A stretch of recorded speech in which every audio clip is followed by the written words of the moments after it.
Je te donne un conseil de stand-up par jour. Aujourd'hui, on va parler d'un outil essentiel au stand-up, le silence. Beaucoup de débutants pensent que le silence, c'est un problème, que quand on ne parle pas, c'est que ça ne marche pas. En réalité, le silence est souvent ce qui rend une blague drôle. Une blague fonctionne presque toujours comme ça. Tu crées une tension, tu tiens cette tension et tu la relâches comme la flèche d'un arc.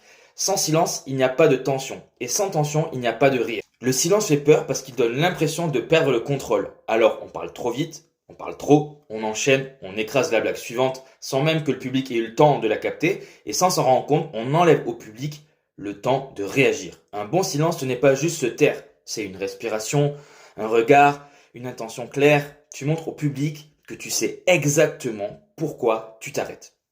Prenons une punchline simple. Si tu balances la chute et que tu enchaînes tout de suite, le rire tombe à plat.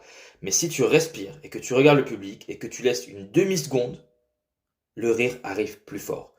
Le silence, ce n'est pas un vide, c'est un outil et comme tous les outils, il se travaille. Si tu veux un tutoriel complet sur le timing et les silences, écris timing en commentaire et je t'envoie ça. Teste-le sur scène, le public, il est seul vrai juge.